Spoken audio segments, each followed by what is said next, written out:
중국 공산주의는 2500년의 농축된 역사와 그로부터 나오는 지혜, 그리고 14억의 인구가 가지고 있는 그 힘, 이 두 개를 같이 가지고 있기 때문에 인류 역사상 그야말로 최강의 조폭 집단이죠.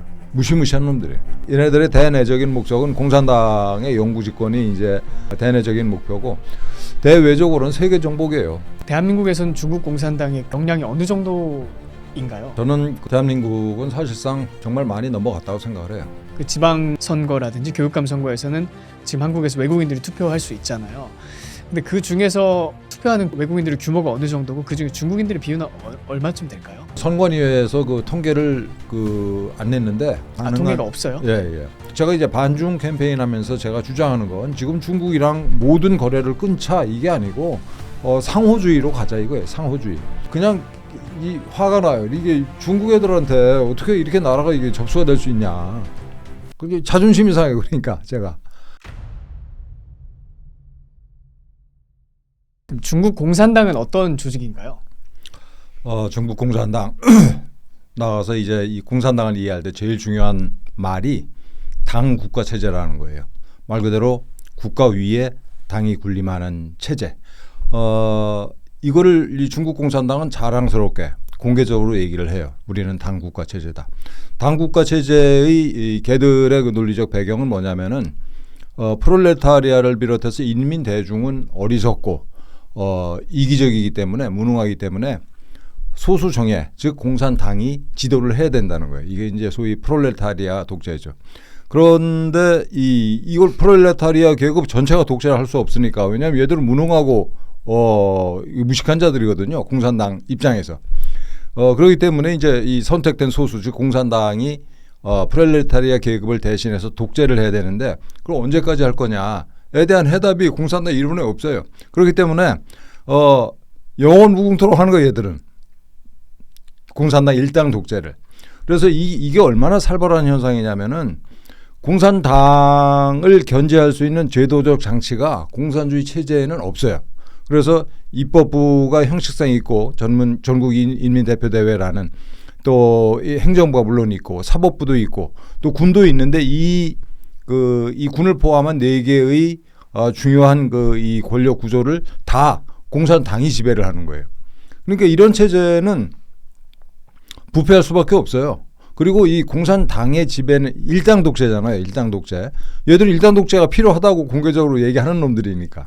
근데 일당 독재는 필연적으로 1인 독재가 될 수밖에 없어요. 그래서 1인 독재의 이 폐해가 극단적으로 드러났던 게 이제 모택동 시대 아니에요? 그래서 모택동 시대를 겪으면서 혁명 원로 중에 하나인 등소평도 고생을 엄청 했잖아요. 그래가지고 모택동이 죽고 나서 등소평이 일단 독재는 위험하다. 그래가지고 이제 중국 공산당 정치국의 상무위원들이 협의를 해서 통치를 하는 시스템을 만들자라고 얘기했지만, 사실상 등소평 시대는 물론이고 그 이후에도 쭉 이게 상무위원회라는 게 이제 작동되고 있는데 기본적으로 1인 독재예요. 그 권력은 부자 간에도 나눌 수가 없는 겁니다. 예. 이런 게 이제 공산주의 체제인 거죠. 그리고 만약에 정말 절묘하게 상무위원들 사이에서 권력 분점이 일어난다 그렇게 되면은 어떤 현상이 발생하냐면은 7명이면 7명, 9명이면 9명, 이 상무위원들이 각자 자기 나와바리를 구축을 해요. 정권 내에서. 그래서 각자 해먹는 거죠. 이게 극단적으로 악화됐던 게 이제 이 직전의 후진타오 시절. 그때는 이제 각자 왕국을 건설했었어요. 그래서 그 부패가 이루 말할 수 없을 정도로 인류 역사상 최악의 이제 이 부패 시스템이 그때 구축이 돼 있죠. 그런데 문제는 뭐냐면, 이런 그 부패한 시스템을 억지로 유지를 해야 되잖아요. 인민들이 바보가 아니니까. 인민들 불만이 부글부글 끓을 거 아니에요.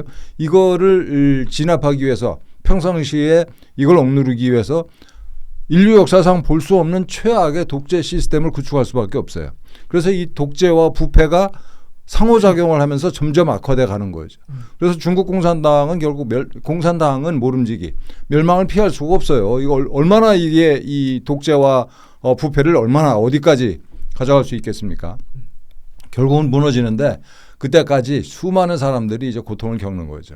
그러면 그 선생님 생각에는 그 중국 공산당 수뇌부에 있는 그 사람들, 뭐 지금 시진핑을 포함해가지고요, 그 사람들의 어떤 욕망 속에, 물론 우리가 정신 세계를 완전히 완벽하게 분석할 수는 없겠지만 자기 이익을 위한 활동이 더 크다고 생각하시나요? 아니면 정말 공산주의에 대한 신념적인 확신이 더 크다고 생각하시나요? 공산주의에 대한 신념은 그 등소평 때 공식적으로 포기했어요. 네, 등소평이 뭐라고 얘기했냐면은 흥묘백묘론 얘기였거든요. 그 흰 고양이든 검은 고양이든 쥐를 잘 잡으면 된다. 그러면서 이제 자본주의를 도입을 했잖아요. 중국이라는 이 시스템이 중국 공산당 지도자들이 이제 이 자기네 체제를 설명한 단어가 뭐냐면은 중국 특색 사회주의예요. 이건 뭐냐면은 정치는 중국 공산당이 일당 독재를 하되 경제는 자본주의예요. 근데 문제는 뭐냐면은 권력을 공산당이 독점하면서 자본주의를 하다 보니까 이 공산당 간부들이 개개인의 재산을 내지는 기업의 재산을 자기 것처럼 줬다 뺏었다 할 수 있어요. 이게 중국 특색 사회주의인 거예요. 결국에 사유재산이 없는 거죠. 사유재산이 있는데 그 개들 헌법에도 나옵니다. 사유재산을 보장을 해요, 법적으로. 근데 문제는 언제든지 뺏을 수 있어요, 당이. 그러니까 그게 사실상 없는 거잖아요. 사유재산이. 왜냐하면 사유재산이 있다는 거는 그 재산에 대한 처분권과 소유권이 온전히 개인에게 있어야 되는데 말씀하신 거에 따르면 중국에서는 뭐 줬다 뺏었다 할 수 있는 거니까 그렇죠. 말 그대로 그건 국가 거나 마찬가지잖아요. 약간 개념이 다른가요? 그러니까 그게? 이제 국유라고 하는 개념과는 다른 거죠. 예, 이게 자본주의 경제는 자본주의이기 때문에 각자 경제 활동을 열심히 해요. 예, 그러면서 아무리 부패했지만 자본주의로 인해서 자본주의를 했기 때문에 중국이 지난 그 30여 년 동안 기적적인 발전을 한 거죠. 사실은 자본주의를 했기 때문에. 그렇지만 그 자본주의라는 게 우리가 생각하는 지금 대표님 정확하게 지적하셨는데 법치에 의해서 법률에 의해서 사유재산이 보호되는 그런 자본주의가 아니고 공산당이 언제든지 재산을 뺏거나 또 이게 특정인을 밀어줘서 졸지에 그 재벌로 만들어줄 수 있는 이런 시스템의 이 자본주의인 거죠. 그러니까 얼마나 부패하겠어요. 그래서 이 중국에서 돈 벌었다 그러면은 돈 좀 있다 그러면은 다 공산당 이 권력을 끼고 있는 사람들이에요. 그리고 그 중에 대부분은 소위 이제 태자당이라고 그래가지고 중국 공산당 아주 고위층의 자식이나 손자들, 걔네들이 중국의 모든 재산을 가지고 있다고 보면 돼요. 네. 그리고 심지어는 그 알리바바의 마윈은 상하이방 누구죠? 이게 장쩌민 그 일파가 미뤄져서 그 마윈이 그렇게 성장을 한 거예요. 중국에서 돈 번 사람들은 공산당과의 결탁이 없으면은 돈 못 법니다. 그 아무리 부자라 하더라도 자기가 지금까지 자기를 밀어주던 권력자가 권력 투쟁에서 패배한다. 그럼 졸지에 그 엄청난 재벌이 행방불명 되는 거예요. 그 어디 관광지에 가서 떨어져 죽고. 뭐 갑자기 소리 소문 없이 사라지고. 그냥 사라져 말 그대로. 네. 그런 사람들이 부지기수예요.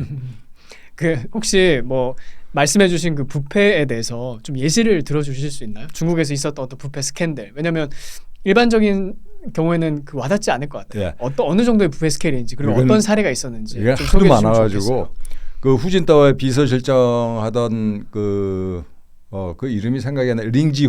링지화라는 사람이 이제 후진타오에서 지금 누구죠? 지금 총리 시진핑으로 권력이 넘어갔잖아요. 그러면서 링지화 그러니까 후진타오의 비서실장하던 사람이 권력을 갑자기 뺏기게 됐어요. 그래가지고 이제 그 정권 교체가 되자마자 시진핑이 그 링지화를 숙청한 게 아니고 링지화가 뇌물로 받은 스포츠카에다가 여자애들을 둘을 태우고 북경 시내를 질주하다가 여자들은 거의 옷을 벗은 상태였다. 질주하다가 사고가 나가지고 죽었어요 이게.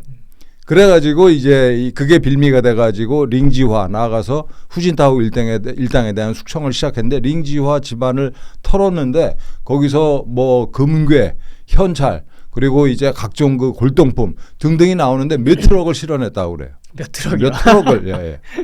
그리고 또 어딘가요?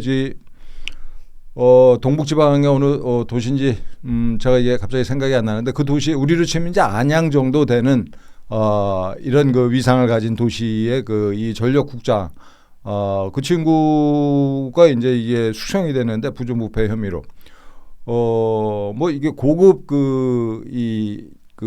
포르쉐랄지 이런 차량을 수십 대 가지고 있는 게 이제 가지고 있다 이제 뺏겼고 또 한 놈 우리로 치면 뭐 국유자산공사랄지 여기 그 회장하던 놈인데 걔는 첩이 100명 첩이 100명이라는 뜻은 뭐냐면 첩마다 먹고 살게 해줬을 거 아니에요. 그럼 아파트가 100채 또 자동차 다 사줬을 거 아니에요. 뭐 이런 식이에요. 걔들은 그 부패 규모가 나라가 크다 보니까 스케일이 우리보다 진짜 말도 못하게 커요.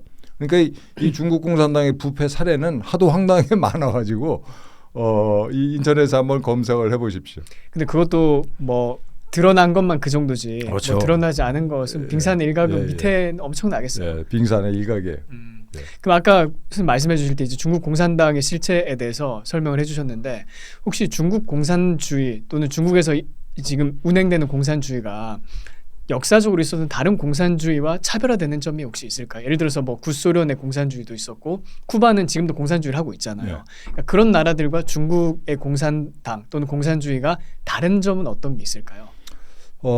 저는 이 규모에서 찾고 싶은데 소련이 오늘날 인구가 러시아가 오늘날 인구가 1억 4천만 명, 중국이 10분의 1밖에 안 돼요.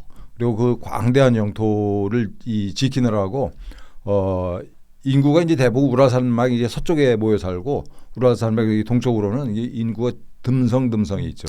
그 모스크바 주변하고 그렇죠. 그 동유럽에 있는 나라들, 예. 그 동유럽 나라들 그쪽에서 예, 소련에 있을 때. 그렇죠. 예. 예. 그래가지고 이제 이 러시아 같은 경우에 사실 제일 두려워하는 게 중국이에요. 중국이 지금보다 더 힘이 세지면 시베리아 내지는 이 우라산맥 동쪽을 뺏길 수가 있거든요. 실제로 그래서 우리가 미국과 러시아와 이 중국이 가까워진다라고 뭐 걱정하는 사람들도 있고 뭐 그런데 실제로 러시아가 제일 두려워하는 나라가 중국입니다.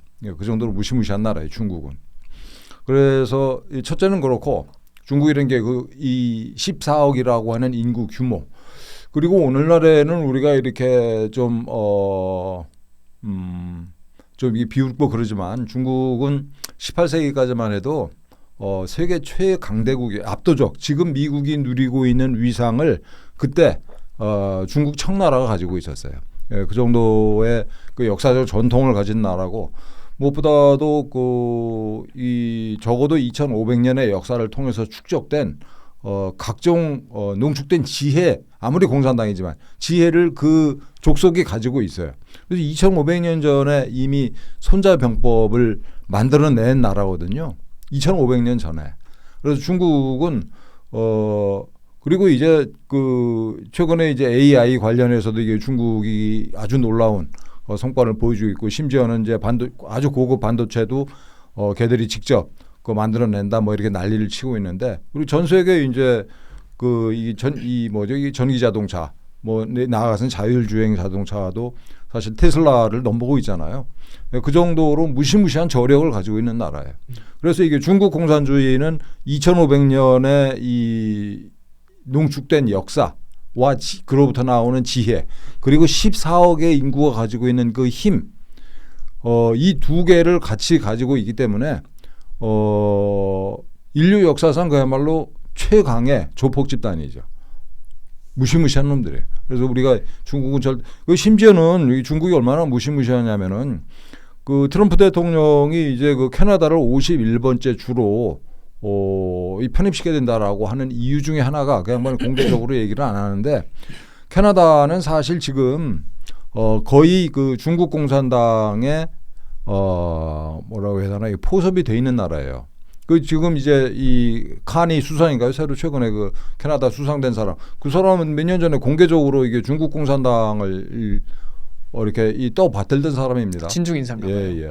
그리고 이게 중국 애들은 이 특정 국가를 상대로 공작을 할 때 그 나라의 예를 들면 진보당 내지 노동당 내지 민주당만 이 대상으로 공작하는 게 아니에요.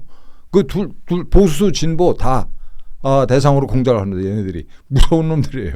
그래서 지금 이제 미국이 보기에는 이 캐나다가 사실 구제불능해요. 중국 공산당한테 이렇게 접수가 돼가지고 상당히 위험한 이렇게 미국의 뒷마당이잖아요. 이게 캐나다가 그렇기 때문에 이걸 계속 이게 중국 공산당한테 휘둘리게 둘 수가 없다. 라는 위기 의식을 가지고 있다라고 저는 봐요. 그 정도로 인류 역사상 정말 놀라운 자원들을 인적 자원 14억에 달하는 그중에 천재들이 얼마나 많겠습니까? 무시무시한 거죠. 그 많은 인구를 거느리고 있고 그다음에 그야말로 2,500년 동안 만들어 온 이 온갖 그 지혜를 이게 같이 가지고 있는 놈들이기 때문에 그리고 이게 첨단 기술을 활용을 해가지고 AI랄지 뭐 이런 것들을 활용을 해서 국민들을 꼼짝 못하게 올가매고 그야말로 국력을 뭐랄까요 이렇게 한 군데는 모을 수가 있잖아요, 걔들은. 그러면 혹시 선생님 그 중국 공산당의 목적은 뭘까요? 그들의 목표. 아주 좋은 질문이신데 중국 공산당은 이제 저는 이렇게 정리했어요. 내부적인 목적과 대외적인 목적이 있다 이렇게 저는 이제 분류를 하는데 대내적으로는 공산당 독재를 영구화하는 거예요. 아주 간단합니다. 그들 우리가 영원 무궁토록 통치를 해야 돼. 그리고 그 혁명 1세대 원로 천윈인가 하는 사람이 그렇게 말을 해서 이 나라는 즉 이 중화인민공화국은 우리가 만든 거야. 그래서 우리 자식들이 지배해야 돼라는 말을 공개적으로 했어요. 그런 놈들이 시진핑 본인도 이 태자당이에요. 혁명 1세대 자식들. 그리고 이 혁명 1세대 자식들 지금 태자당은 자기 자식들한테 다 물려주고 싶을 거 아니에요. 얘네들의 대내적인 목적은 공산당의 영구 집권이 이제 대내적인 목표고 대외적으로는 세계 정복이에요. 그래서 18세기 때 청나라의 이 위상을 다시 찾아야 된다. 그러니까 중화민족으로서 말 그대로 이 제국을 다시 건설하자. 그렇기 위해서는 제1의 걸림돌이 미국인 거죠. 미국을 무너뜨리고 우리가 세계를 지배해야 된다는 게 걔들의 이건 이 레토릭이 아니고 실제 얘들의 목표예요. 그래서 이 미국을 넘어뜨리기 위해서 얘들이 무슨 생각까지 했었냐면은 미국의 하원 의원 선거구가 몇 개죠? 한 400여 개 되나요? 그 정도 되는 걸로 알고 있어요. 453개인가? 예. 이 중국 애들이 그 미국 정치를 아주 깊이 연구를 했어요. 그래서 각 선거구마다 보통 이제 투표할 때 하원 의원 뽑을 때 몇 명 정도 투표를 하나 했더니만 한 20만 명가량 한답니다. 한 선거구에. 그러면은 민주당과 공화당이 이제 나눠 갔는데 이 표 차이가 얼마나 되는가 봤더니 대충 10,000표 이내예요. 10,000표 내외. 거기서 이제 당락이 결정되는 거예요. 예. 지역구마다. 그러니까 이게 당락이 결정되는 표차가 그렇게 크지 않아요.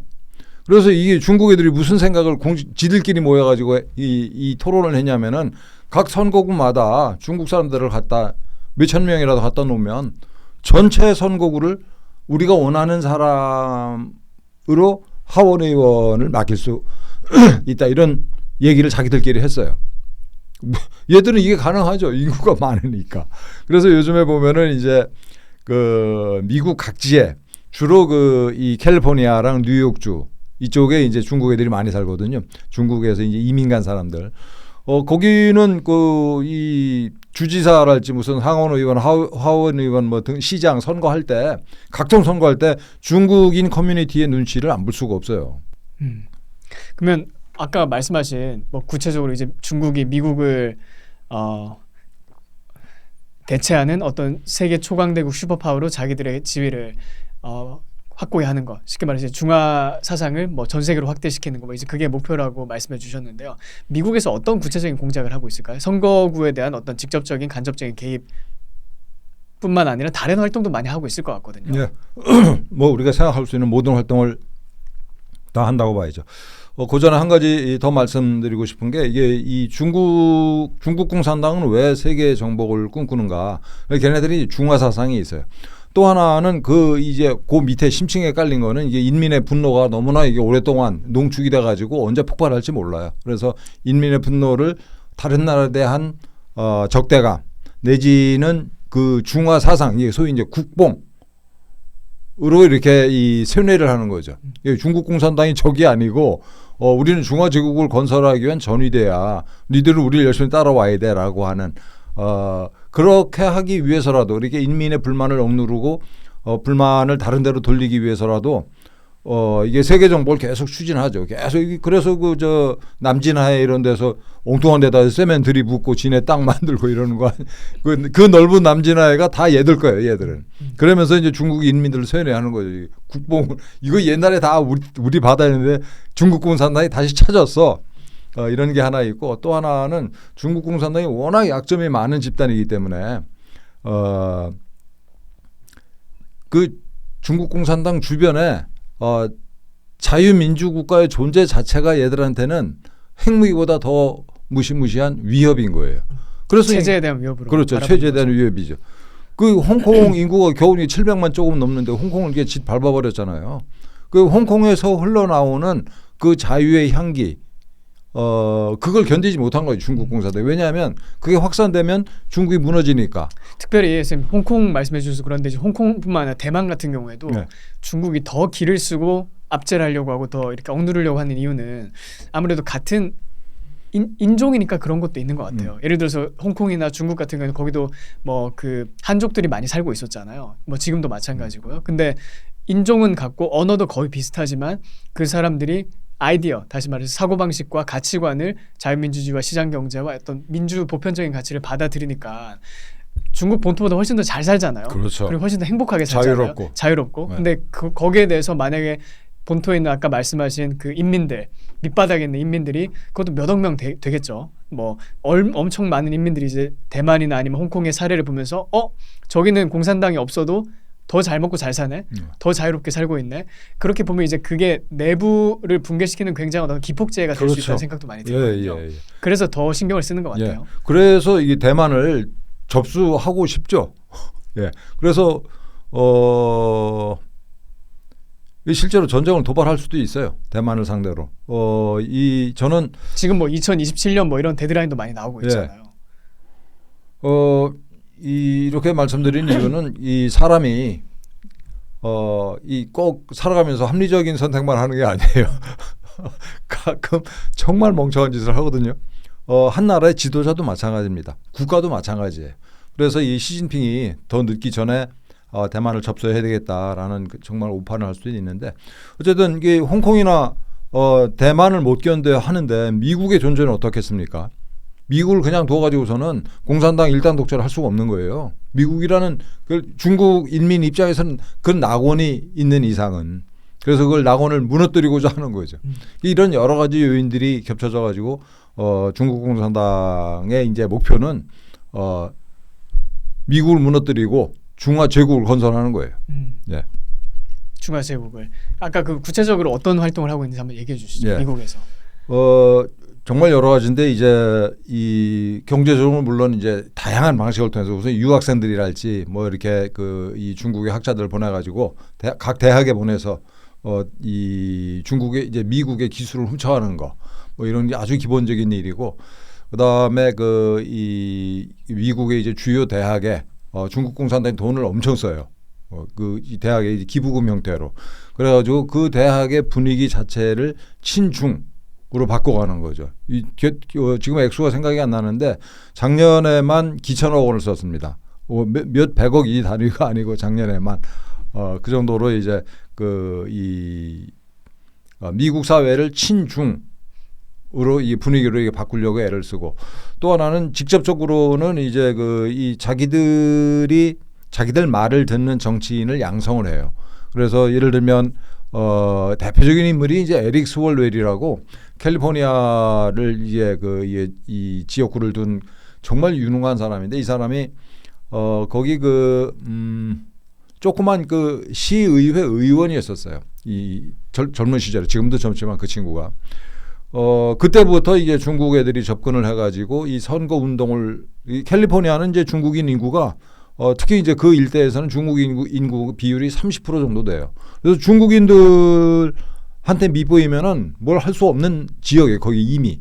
그러니까 거기서 이제 에릭 스월레를 애들이 찍어가지고 시의원 시절부터 선거할 때마다 선거 운동해주고 정치 자금 대주고 그래가지고 지금 에릭 스월레 그리고 이제 그걸 도와준 애가 이 크리스틴 팡 내지는 팡팡이라고 알려진 팽팽이라고 하죠. 예. 그 중국 여간 간첩 스파이. 미모의 이 중국 여간첩인데 걔가 이제 걔한테 접근을 해가지고 계속 도와줬어요. 그래서 시의원 하다가 하원 의원이 됐고 지금은 무려 7선 의원이 됐어요.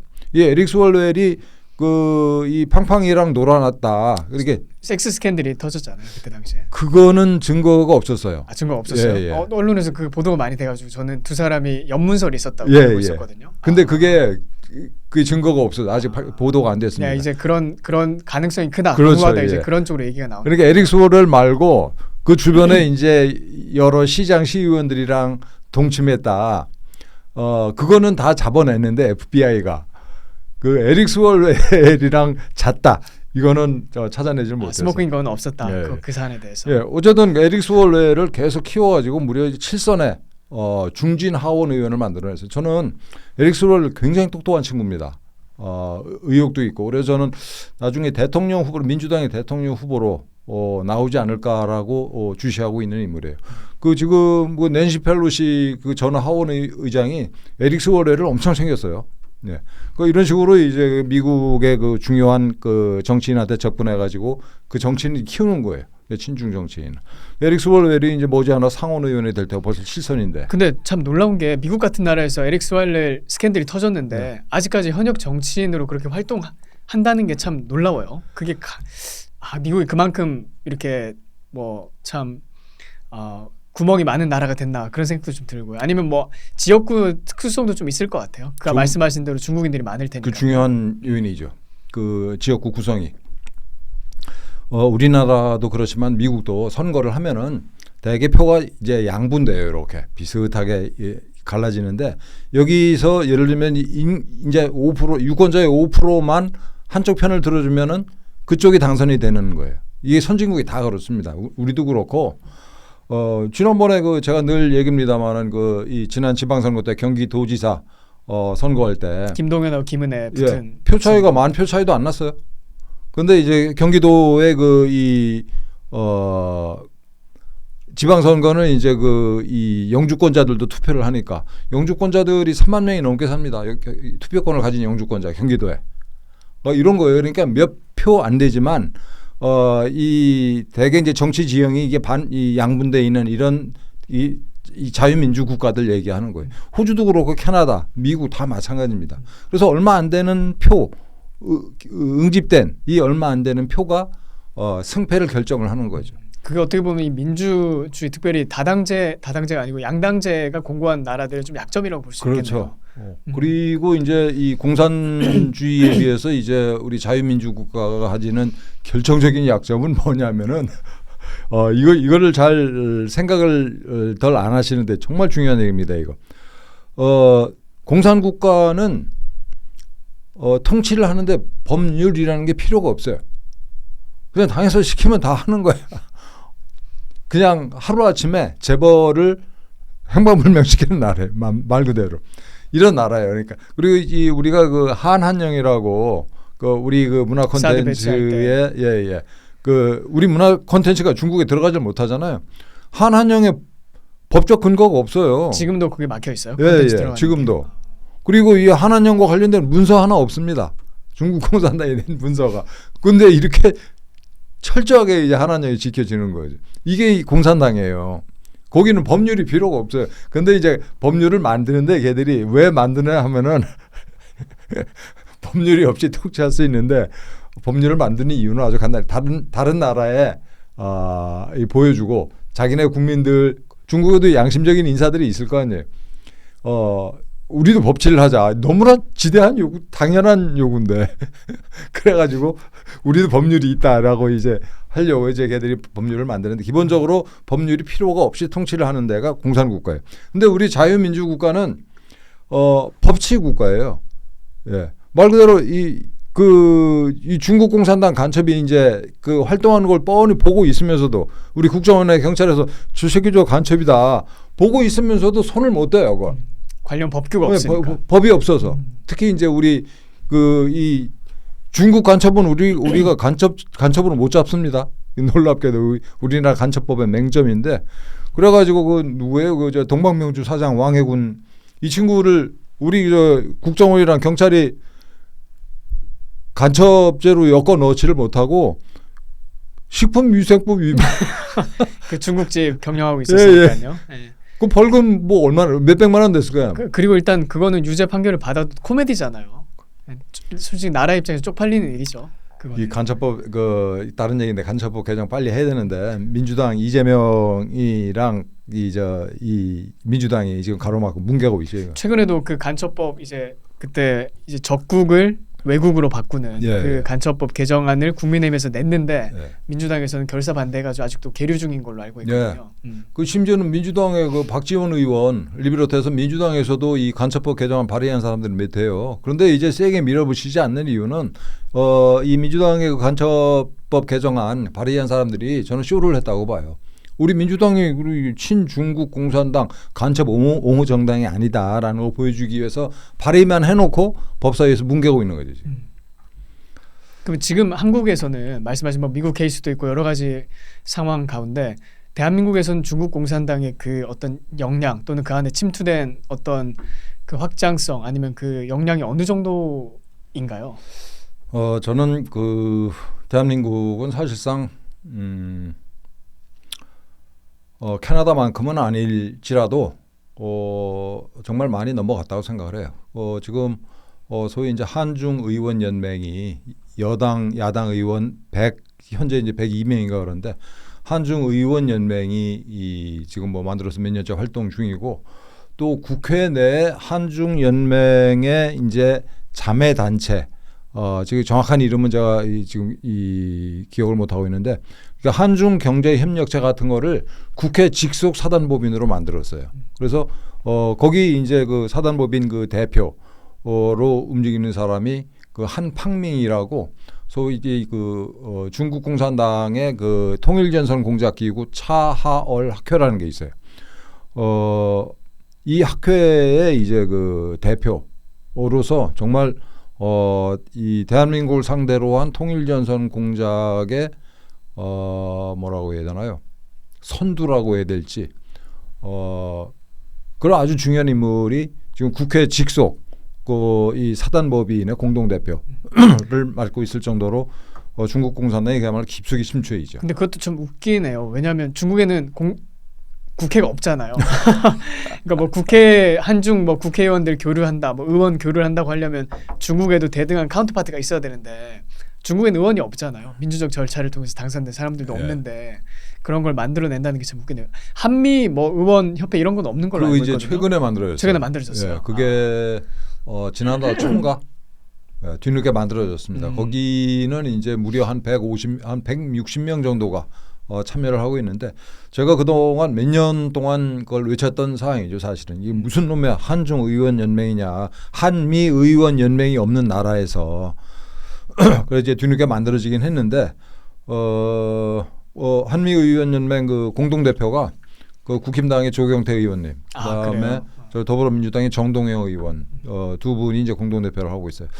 저는 뭐 얼마나 할지 모르겠어요. 그래가지고 지난번에 사실은 한미 의원 연맹이 해야 될 첫 번째 과제는 이 형법 간첩법 개정이다라고 얘기를 했는데 저는 뭐 움직일 거라고 기대를 안 합니다. 그냥 그러니까 한중 의원 연맹이 있는데 한미 의원 연맹이 없다라는 그 욕을 먹기 싫어서 만든 게 아닌가. 근데 그 간첩법 개정은 도대체 왜 안 하는지 상식적으로 이해가 안 되거든요. 네. 그 민주당을 포함해가지고 국힘은 당연하고요. 근데 당연히 그 간첩을 잡자는 법이고 이제 그 적국을 외국으로 바꿔서 대한민국 안보를 지키자 이제 그런 아주 러프한 아주 상식적인 제안이잖아요. 근데 왜 그렇게 반대를 한다고 생각하시나요? 저는 중국 공산당 때문에 못 한다고 봐요. 만약에 그게 만들어지면 우리 그러니까 국회의원들이 중국의 눈치를 보고 있다 이렇게 보시는 거네요. 우리 이 국정원이랄지 경찰에서 이 개정된 간첩법에 의해서 중국 공산당이 지금 공공연하게 하는 모든 짓들을 간첩죄로 잡아 걸 수가 있어요. 살벌한 그러니까 중국 공산당 내지는 친중 세력 입장에서는 굉장히 살벌한 사태인 거죠. 간첩법 개정이. 그래서 저는 중국 공산당 눈치를 보고 있다. 더불어민주당이 이렇게 보고 있어요. 그러면 지금 한국에서 대한민국에 들어와 있는 뭐 중국인들 뭐 근데 중국인들이라고 해서 뭐 그 사람들이 다 뭐 중국 공산당의 간첩이다 이렇게 말하기는 힘든 것 같아요. 왜냐하면 거기 안에는 또 다양한 구성원들이 있을 테니까요. 근데 이제 선생님께서 보시기에는 지금 대한민국 안에 있는 그 중국의 활동 중에서 어떤 부분을 가장 우려해야 된다고 생각을 하시나요? 아까 말씀해주신 뭐 의원 쪽에서 정치권에서 이루어지는 그 탑 레벨에서의 어떤 매수 또는 그 행위 그런 것들 포함해서 또 우리가 또 생각해야 될 정말 이거는 위험한 현상이다라고 볼 건 어떤 게 있을까요? 우선 이제 우리 대표님 조금 아까 이 말씀하셔서 처음에 말씀하신 거 이 이 우리나라에 들어와 있는 중국인들 중에 간첩질하는 사람들은 몇 안 될 것이다라는 말씀에 대해서 저는 생각이 다른데 중국은 있잖아요. 그 국가정보법인가 뭔 법이 있어요. 법률이. 그 법에 의해서 사실은 그 법이 필요도 없지만 당에서 시키면 다 간첩질을 해야 돼요. 중국 사람이. 예. 이게 중국입니다. 이게 이 중국의 실체를 그래서 우리가 중국 사람들이랑 만날 때 기본적으로 다 간첩이다라는 전제를 해야 된다고 저는 생각을 해요. 예. 당에서 시키면 다 하는 거예요. 그러니까 본인이 하고 싶든 하고 싶지 않든 간에 갑자기 지령이 내려와서 이렇게 해라면 그냥 해야 되는 거예요. 그렇죠. 그리고 중국에 이 우리나라에 들어와 있는 중국인들이 대개 이제 중국 본토에 이게 친척들이 있을 거 아니에요. 시키면 다 해야 되고 첫째는. 두 번째는 그렇지 않다 하더라도 중국에서 들어와서 대한민국에 거주하는 사람들이 여기서 이 대한민국에서 이 뿌리를 내리려면은 중국인 커뮤니티에서 탈출할 수가 없어요. 혼자 그야말로 그런 이국 땅에서 혼자 버둥거리고 살아야 돼. 그 굉장히 위험한 일이죠. 그래서 어차피 중국인들이랑 계속 관계를 갖고 살아야 되는데 그게 중국 공산당 관리 하에 있는 거예요. 그래서 이게 우리나라에 있는 중국인들이 그중에 일부만 간첩이다 이거는 좀 나이브한 생각일 수 있다. 그런 거네요. 저는 그렇게 생각하지 않고 기본적으로 다 간첩이다. 중국 공산당이 맘만 먹으면 언제든지 부릴 수 있는 이 얘기를 먼저 드리고 싶고 두 번째는 그 중국 공산당이 그야말로 대한민국 속속들이 깊이 들어와 있는데 이제 이 공작 루트가 하도 많아가지고 근데 이 드러난 것만 대표적인 걸 두 가지만 말씀드리면 하나는 아까 말씀드린 이제 차하월 학교예요.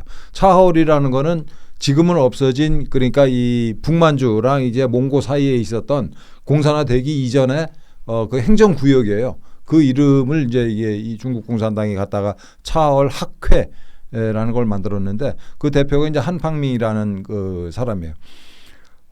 이 한팡밍은 그 정치협상회의 우리가 흔히 이제 정협이라고 얘기하는 정협에서 이제 간부를 맡으면서 이 통일전선 공작을 책임졌던 사람인데 이제 지금은 이제 정협위원이 아닌데 이 오로지 이제 이 차하월 학회 회장직만 하고 있죠. 이거는 이 소위 이제 민간 학회다라고 위장을 하고 있는 거예요 지금. 그래서 이 차하월 학회에서 하는 일은 이 상층부 이 통일전선 공작을 차하월 학회가 맡고 있어요. 그 대표적으로 우리나라 그 이름 있는 정치인들, 그다음에 지방자치단체 장들이랄지, 또 이게 특히 이제 불교계 고위층들, 각 이제 불교 종단이 여러 개가 있잖아요. 거기 이제 총무원장이랄지 무슨 뭐 부장 맡고 있는 분들. 이런 식으로 이제 대한민국의 그 상층부를 대상으로 공작을 하는 단체가 바로 차하월 학교예요. 그 국회의원들이랄지. 그게 있고. 그다음에 일반 국민을 대상으로 공작을 하는 기관이 이제 공자학원인 거죠. 그게 전국 그 22개 대학에 또아리를 틀고 거기는 본거지예요. 말로. 대학은 본거지이고 그 대학이 자리 잡고 있는 지역사회 전체를 대상으로 해서 친중 분위기를 조성하고 친중 인맥을 양성하고 하는 조직이 바로 공자학원이에요. 그래서 차하월 학회와 이제 이 공자학원이 있는데 이 두 개의 통일전선 조직을 어떻게 제어할 것인지 그거를 빨리 대한민국 정부가 제대로 된 정부면은 또 국회 지금 황당하게 다른 나라에서는 이제 각 나라의 국회랄지 또는 정부 기관 이런 데서 이 공자학원 등에 대한 이제 이 공식적인 보고서를 발간을 해요. 근데 우리는 그런 게 없어요. 대한민국 국회는. 정말 우리 국회의원들 정말 진짜 무서운 사람들이에요. 그래서 어쨌든 우선 그 공식적인 우리 입장을 담은 보고서를 내고 거기에 따라서 특히 이제 공자학원이 우리 그 6개 국립대학에 또 심지어는 뿌리를 내리고 있습니다. 이게 우리 지방 대학 같은 경우에는 서울에 있는 대학들도 마찬가지인데 중국인 유학생이 그 지금 우리나라에 한 뭐 7만 명이 넘게 들어와 있어요. 그래서 얘들한테 재정적으로 의존하는 정도가 굉장히 심합니다. 특히 지방 대학들 같은 경우에는 그 중국 애들 없으면 당장 문을 닫아야 되는 대학들이 있어요. 그래서 그 이제 사립학교들은 그렇다 치고 국립대학에까지 이걸 둘 필요가 있는가? 그래서 저는 6개 국립대학에 있는 공자학원이 일단 상징적으로 빨리 없애자. 그러니까 이런 식으로 해가지고 중국 공산당이 그동안 뻗쳐온 이 촉수들을 하나씩 잘라내야죠. 예. 계속 끌어안고 갈 것이 아니라. 근데 너무 쟤네들이 뿌리는 돈에 넘어간 사람들이 많아가지고 국립대학이 이걸 이제 없애지 못하는 이유는 이 공자학원이 이제 2004년에 처음 우리나라에 들어왔는데 세계 최초로 지금 벌써 뭐 한 20년 되잖아요. 그 대학마다 이 공자학원이 이게 뿌리를 내린 지 한 15년 내외 되거든요. 평균. 근데 15년 동안 얼마나 많은 사람들 삶았겠어요. 그 얘네들한테서 벗어나기 어려운 지경인 거죠. 지금. 또 심각한 문제가 그 외국인들이 그 투표하는 거, 그 지방 선거라든지 네. 교육감 선거에서는 지금 한국에서 외국인들이 투표할 수 있잖아요. 근데 그 중에서 일단 투표하는 외국인들의 규모가 어느 정도고 그 중에 중국인들의 비율은 얼마쯤 될까요? 그거를 이제 선관위에서 그 통계를 안 냈는데 우선 이게 투표가 가능한 통계가 없어요? 예. 투표가 가능한 중국인으로서 이 투표가 가능한 부류가 이제 두 부류가 있는데 하나는 한국으로 아예 귀화를 해가지고 국회의원 선거랑 대통령 선거에까지 참여할 수 있는 사람들이 최소 15만 명이에요. 제가 지금 몇 년 전에 조사했을 때 15만 명이니까 지금 꽤 늘었을 겁니다. 15만 명. 그런 분들을 이제 러프하게 화교라고 보면 될까요? 화교 아니면 그냥 중국 사람 출신인데 귀화한 사람인가요? 예. 화교는 또 다른 개념일까요? 예.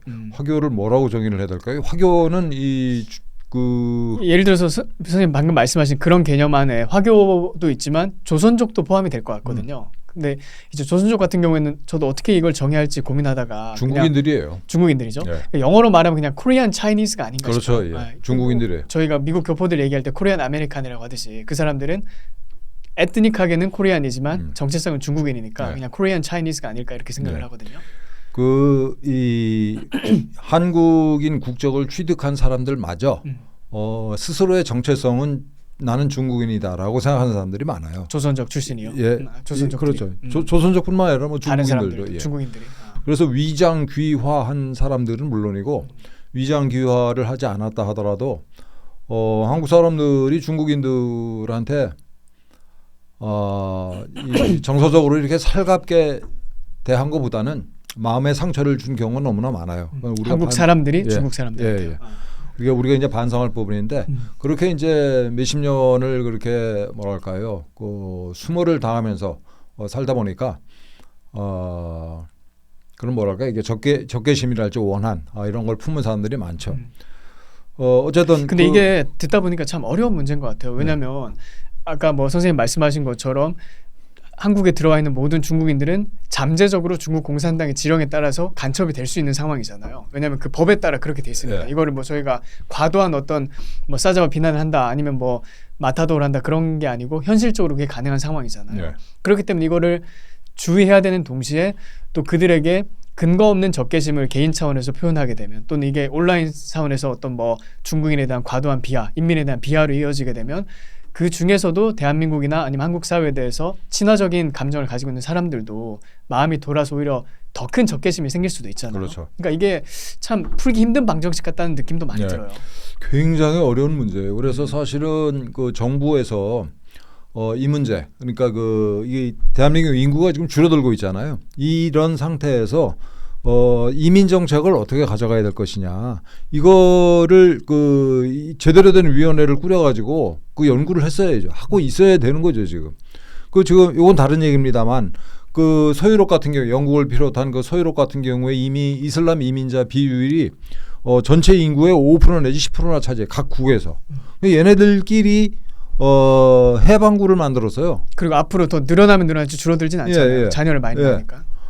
그래가지고 얘들이 지금 심지어는 워키즘 영향 때문에 그러니까 소수자 보호를 해야 된다. 그러니까 이 영국이 지금 그 스타머 정부랄지 그 각국의 이 이제 마크롱도 마찬가지고 각국의 현재 정권들이 소수자 보호를 해야 된다라고 얘기하면서 그런 정책하에 자국민들은 탄압하고 오히려 그 이슬람들이 하는 건 다 보호를 해. 예를 들면 그 길거리에서 이슬람들이 이 때로 모여가지고 기도를 하는 건 보호를 해주는데 원주민이라는 단어를 쓰네.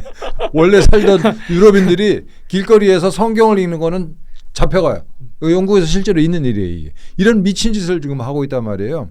그러니까 어쨌든 우리는 이미 이 중국인들이 지금 100만 명이 넘게 들어와서 살고 있는데 앞으로 이민 정책을 어떻게 가져가야 할 것인지 이건 정말 새 정부가 들어서면은 시급하게 이 연구에 착수를 해야 돼요. 그래서 이 어떤 분들은 이제 우리가 지금 들어가 있는 외국인들 중에 중국인들 비율이 제일 많은데 한 몇 프로쯤 될까요? 전체 외국인 중에 중국인 비율이요? 50%가 넘지 않을까 싶은데 제가 정확한 통계는 모르겠습니다. 이거를 이제 국가별로 이거 쿼터를 설정을 해가지고 관리를 해야 된다. 뭐 이런 얘기를 하고 있는데 어쨌든 그건 오늘의 주제는 아니고 그래서 그 귀화를 한 사람들이 최소 15만 명. 그리고 문제는 이제 귀화를 한 사람들 그리고 이게 지금 말씀드릴 거는 영주권을 국내에 들어와서 3년 이상 거주하면은 영주권을 줘요. 영주권을 가지게 되면은 이제 그 지방선거 내지는 교육감 선거에까지 참여를 할 수 있게 됩니다. 이 투표권을 가진 영주권자들이 중국인들이 한 10만 명 정도가 돼요. 그래서 이 25만 명 별거 아닌 것 같은데 아까 그 경기도지사 선거에서 말씀드린 것처럼 그 당락이 몇만 표라고 하셨나요? 경기도지사 선거 9천 몇 표예요? 9천 표. 예, 예. 만 표도 안 된다. 예. 서울시장도 뭐 비슷하겠죠. 그렇습니다. 아무래도. 예. 네. 서울시장 몇 년 전에 그 오세훈 벌써 꽤 오래됐네요. 그 오세훈 시장이랑 한명숙 당시 후보가 이렇게 경선을 했을 때에도 표 차이가 아주 근소했어요. 그때 이제 오세훈 시장이 간신히 당선이 됐는데 그렇습니다. 서울 시내에도 한 3만여 명의 이제 그 중국인 영주권 투표권을 가진 영주권자들이 사는 도시거든요. 서울시도. 그래서 선거를 할 때마다 민주당은 이 지방선거 할 때 또 이게 대선할 때도 마찬가지입니다. 선거를 할 때마다 그 중국인 커뮤니티를 상대로 선거운동을 열심히 해요. 그리고 중국인 커뮤니티에서 쭉 이게 보도된 그 내용에 의하면 중국인 커뮤니티는 선거 앞두고 꼭 민주당을 단체로 지지하는 성명서를 냅니다. 우리 그 중국인들에 대해서 우호적인 정당은 그래도 민주당이다. 그러니까 그들한테는 뭐 실제 그 이익이 될 테니까요. 그렇죠. 네. 그래서 그 안산에서는 이 귀화를 한 그 중국인이 이제 민주당 공천을 받아서 그 시의회 의원도 되고 이게 나중에 그 양반은 이제 귀화를 했기 때문에 국적을 바꿨기 때문에 나중에 국회의원도 될 수 있어요. 진짜 다음 국회 의원 선거나 아니면 그 다음 선거 때는 후보로 나올 수도 있겠어요. 할 수 있죠. 예. 비례대표로도 나올 수 있어요. 민주당이 공천하면 되는 거예요, 그냥. 그렇죠. 그리고 공천할 가능성이 크잖아요. 그런 사람도 중국 표나 아니면 중국계 귀화자들한테 그렇죠. 많이 어필할 수 있을 테니까요. 예를 들어서 그 사람이 이제 국회의원이 돼가지고 정보위원회 갔다. 그럼 뭐 어떻게 할 거예요? 대한민국 법이 그런데 이런 상태예요. 굉장히 지금 심각한 상태인 거죠. 근데 이민 얘기로 잠깐 넘어가서 예. 결국엔 대한민국도 이제 이민에 대해서 진지하게 고민을 해야 되고 이미 현실로 그걸 받아들이고 있잖아요. 네. 이건 뭐 미래 얘기도 아니고 지금 우리나라에서 저출산과 고령화와 또 여러 가지 현상을 봤을 때 이민은 전 이제 불가피한 선택이다 그렇게 보고 있는데요. 다만 그렇다고 해서 무지막지하게 모든 사람 들어오는 사람들 다 받아주자 이거는 문제가 되죠. 절대 해서는 안 될 일이고 선별적으로 어떻게 하면 대한민국을 위해서 도움되는 발전적인 방향으로 이민 정책을 세팅할 수 있을까 이제 그게 고민일 것 같은데 결국엔 이제 그 이민을 성공적으로 이렇게 유치를 하려면 대한민국이 무엇인지에 대한 어떤 정립이 먼저 필요할 것 같다는 생각을 많이 했어요. 네. 예를 들어서 지구상에서 이민 정책을 통해서 가장 성공적으로 이제 그걸 안착시킨 나라가 미국이잖아요. 네, 이민자의 나라라고 하기도 하지만 애초부터. 근데 미국이 그렇게 가능했었던 이유가 저는 이제 다른 여러 가지가 있겠지만 미국인으로서의 정체성이 뭔지가 먼저 세팅이 돼 있었기 때문에 누구를 받아들이더라도 멜팅팟이라고 하잖아요. 네. 거기서 다 녹여내가지고 미국인으로 재개조해서 그들을 시민으로 길러낼 수 있었다고 생각을 하거든요. 근데 반면에 같은 백인이라도 유럽에선 그게 안 되잖아요. 제가 최근에 네덜란드 친구를 만나서 한번 물어본 적이 있어요. 워낙 거기도 이제 이민자 때문에 골머리를 많이 앓고 있으니까 제가 이렇게 물어봤어요.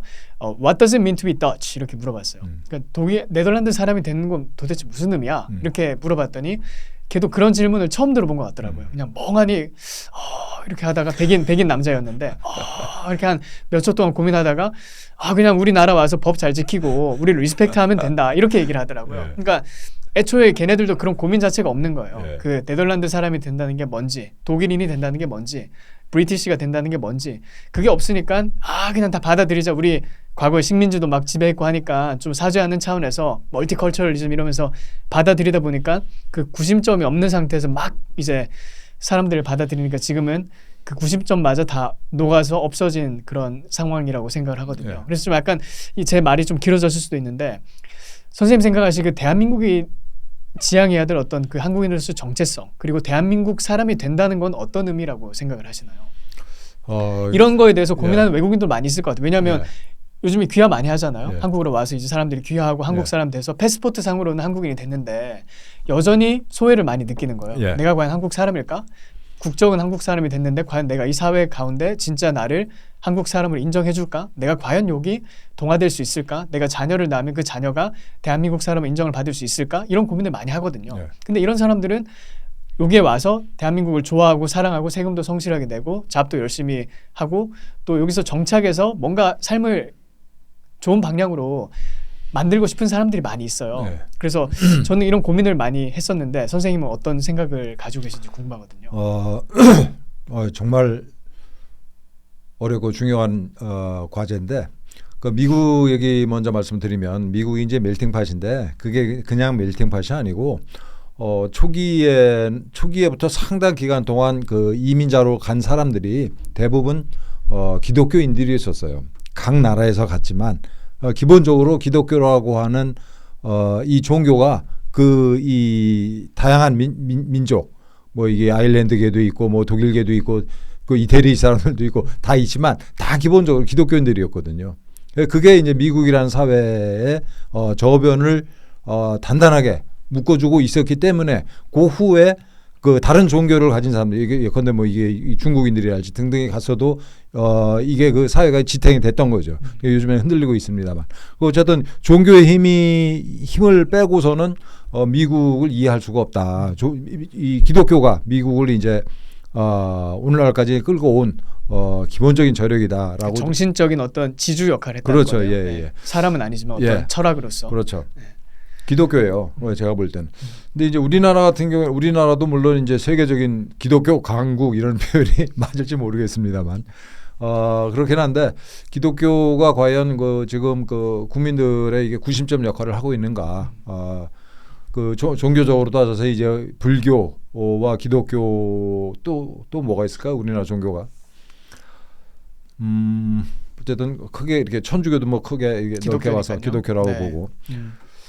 어쨌든 이 기독교 이게 미국에서 기독교가 했던 그 역할을 이 대한민국에서 기독교가 지금 하고 있는지 또 앞으로 할 수 있는지에 대해서는 제가 자신이 없어요. 그렇다고 봤을 때 이 현재 이 대한민국의 이게 정체성이라는 건 이제 계속 만들어 나가는 거고 변화하는 거긴 합니다만은. 선생님 말씀 끊어서 죄송한데 혹시 지금 미국의 기독교와 대한민국의 기독교는 어떤 면에서 다르다고 보시나요? 같은 성경을 읽고 사실 같은 하나님을 믿잖아요. 근데 어떤 점에서 좀 차별화된다고 보세요? 기독교는 그 서양에서의 기독교는 그 2000년 동안 이 뭐랄까요? 그 속에서 살던 그 종교잖아요. 2000년 동안이나. 근데 이 기독교는 우리나라에 온 지 얼마 됐나요? 이제 한 150년 됐나요? 아직까지 외래 종교예요. 기본적으로 한국인의 그리고 이 한국인의 기독교 내부에서 이제 이 스스로 비판하는 것 중에 하나가 이게 기복 신앙이 되면 안 된다. 기복 신앙이 이제 샤머니즘이잖아요. 비나이다. 그렇죠. 거기서 이제 종교적인 색채만 이제 기독교로 살짝 바꾼 그런 느낌이죠. 그러니까 대한민국 기독교가 이렇게 그 한국인의 심성이 토착화가 됐는가에 대해서는 저는 잘 모르겠습니다. 기본적으로 그 들어온 지 이제 몇 년 안 돼가지고 아직은 이제 그 외래 종교다. 라는 생각이 좀 있어요. 저도 이제 뭐 저 선데이 크리스찬입니다만은 교회를 나가세요? 제 집사람이랑 가정의 평화. 가정의 평화. 아 근데 선생님은 어떻게 그 하나님을 받아들이셨나요? 어떻게 그 성경의 메시지를 받아들이셨어요? 아니면 여전히 거기에 고민을 하고 계세요? 어떠세요? 성경이 놀라운 책이라는 생각을 합니다만 아직 좀 다른 얘기인데 성경에 그 어느 목사님으로부터 들어가지고 이제 제가 들여다봤는데 그 출애굽기에 보면은 그 하나님께서 그 모세한테 미션을 주시잖아요. 이스라엘 민족을 데리고 가나안으로 가라. 그 모세가 이 하나님의 이 지령을 무려 몇 번을 거절하는지 아세요? 구체적인 횟수는 잘 모르겠어요. 제가 쉬어봐서요. 5번을 거절을 해요. 그 거절하는 이유가 왜 하필 저한테 그걸 시키십니까? 그리고 저는 말이 어눌하다. 혀가 뻣뻣하고 입이 굳은 자입니다. 딴 사람 시키세요. 뭐 이 얘기를 하는데 5번이나 거절을 해요. 저는 이게 겸손해서 거절한 게 아니고 뭐랄까요, 실제로 어려운 과제잖아요. 그게 어려운 과제고 그 어려운 과제를 해내기에는 자기가 부족하다. 실제로 말을 잘 못했다고 그래요. 모세가 그래서 하나님이 그 모세야, 네 말하는 건 네 형한테 맡길 테니까 아론이 있지 않느냐 그러잖아요. 이런 얘기를 하거든요. 네. 실제로 말을 잘 못했다는 얘기예요. 그러니까 우리가 그 영화 보면 모세로 출연하는 사람이 그 뭐지 10개인가요? 그건 뭐 무지하게 잘생기고 뭐 이렇게 나오는데 달변가잖아요. 거기다가 영화에선 달변가로 나오잖아요. 실제로는 많이 모자란 사람이었다 쓸 것이다라고 추측을 해요. 그러니까 모세가 그렇게 딴 사람 시키라고 이렇게 얘기를 하는데도 하나님이 모세한테 미션을 주셨어요. 해내죠. 물론 이제 가나안까지 들어가지는 못하지만. 그래서 그런 구절을 보면서 감동을 받아요. 선생님 그러면 왜 하나님 모세한테 시켰다고 보세요? 거기에 대해서 고민해 보셨어요?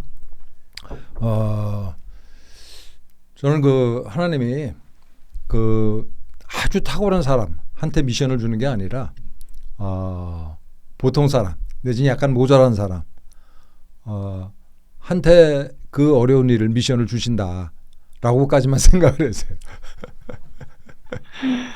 깊이 있는 말씀인데요. 네. 아주 그 예수님도 아주 낮은 사람으로 오셨잖아요. 이게 제가 이 얘기했다가 집사람한테 엄청 혼났는데 예수님은 이 성령으로 잉태하셨잖아요. 근데 그건 이제 이 사연을 나중에 알게 된 사람들 또 이렇게 극소수의 그 내막을 아는 사람들만 그렇게 생각을 하는 거고 그 동네 사람들은 뭐라고 생각했겠습니까? 당연히 뭐 마리아가 사생아죠, 사생아. 그렇죠. 네, 사생아의 자식으로 가난한 집안에 태어난 거예요.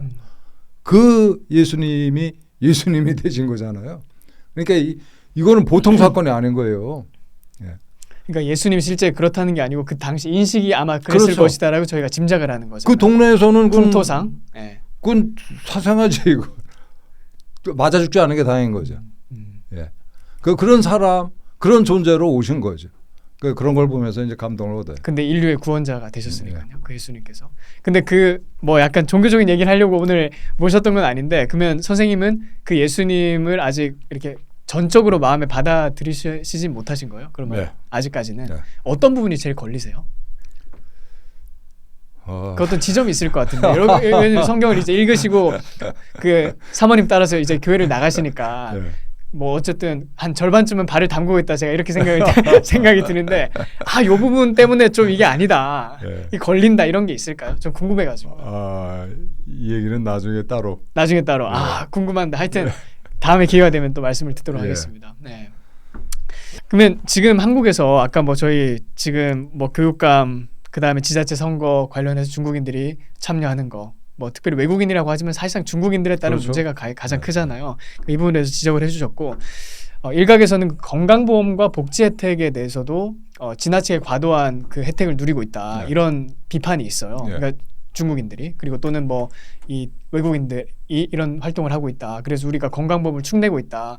이런 얘기가 많이 들리는데 실제 그게 진실은 뭔가요? 이게 실제 그런 건가요? 아니면 너무 사회가 힘들고 사람들이 먹고 살기가 힘들다 보니까 거기에 대해서 어떤 뭐 마녀사냥식의 그런 외국인에 대한 어떤 비난이 생기는 건가요? 아니 진짜 이게 데이터가 어떤지 궁금하거든요. 그건 제가 이제 이 데이터를 가지고 공부를 안 해봤는데 의료보험 혜택을 이 중국인들 입장에서 상당히 뭐랄까요, 즐긴다고 하는 표현은 좀 너무 시니컬한가요?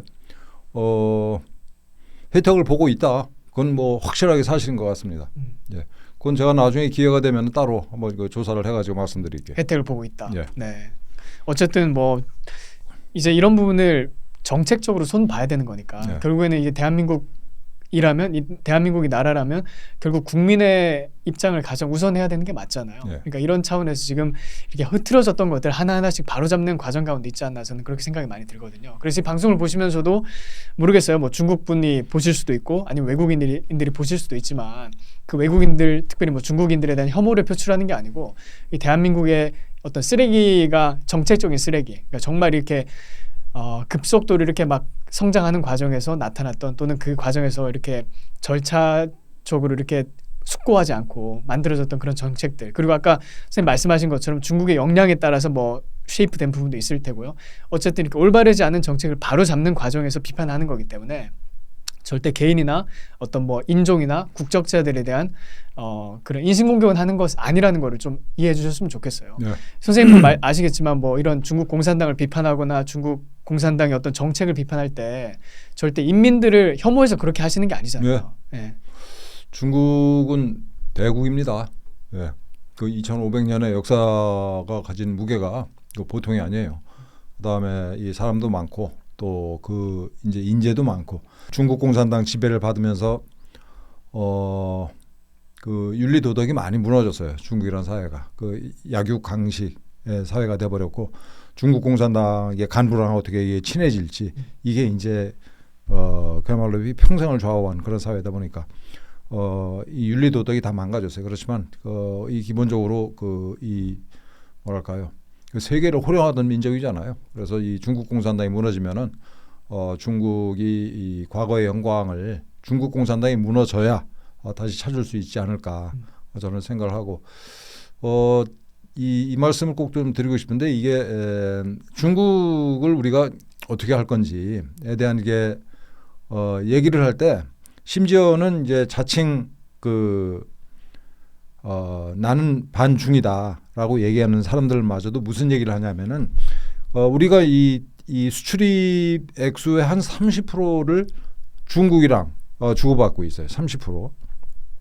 그럼 지금 우리가 반중해서 그 30%를 경제에서 떼어내면 대한민국이 무너지는데 그래서 이 중국이랑 우리가 중국 문제를 얘기할 때 조심해야 된다라는 게 심지어 이제 이 국민의힘의 여러 국회의원 여러 사람이 그런 얘기를 하는 걸 제가 들었어요.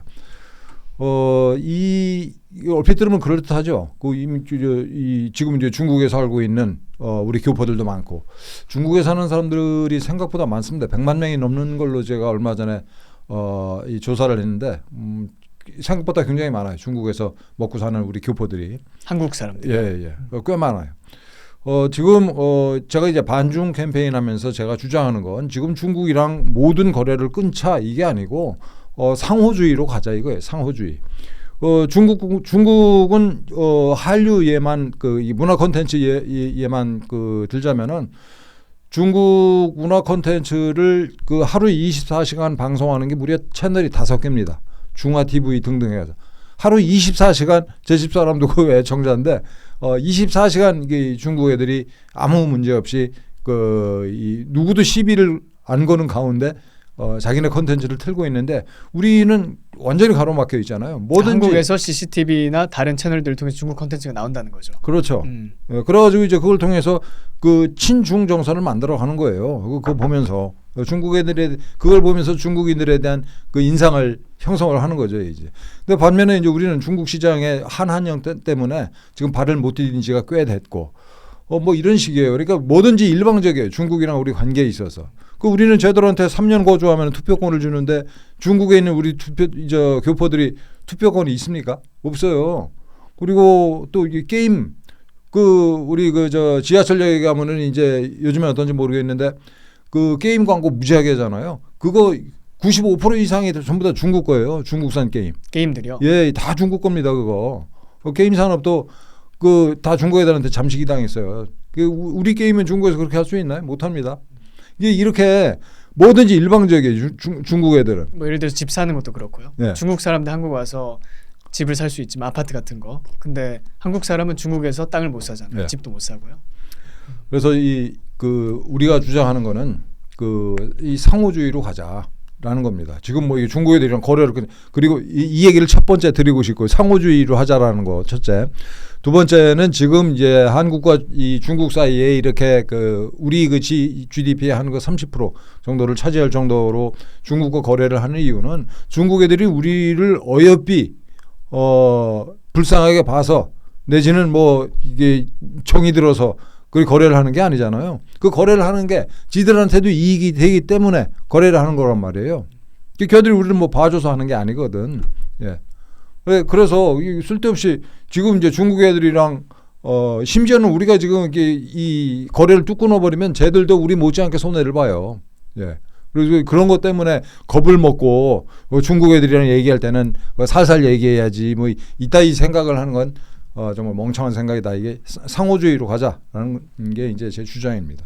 아까 선생님 그 조선족 얘기가 나왔을 때 뭐 저는 이제 코리안 차이니즈다 이렇게 얘기를 했지만 선생님 그냥 중국인이다 이렇게 말씀을 하셨어요. 네. 한국에서 조선족에 대한 이해 중에 또는 뭐 어떤 부분을 우리가 눈여겨봐야 될까요? 그리고 조선족 관련해서 실제 일상에서 만나보면 죄송합니다. 이렇게 현장에서 이렇게 일하는 분들이 많이 있거든요. 네. 예를 들어서 뭐 이삿짐 관련해서 일을 하신다거나 아니면 뭐 요양병원 같은데 그리고 건설 현장 같은데 실제 한국 사람들이 힘들어하는 업종에 그런 분들이 많이 가서 실제 일을 하고 있잖아요. 예. 그래서 이미 한국 사회에서 많이 이렇게 동화돼서 실제 직장 생활하면서 일을 하면서 살아가는 분들이 많이 계세요.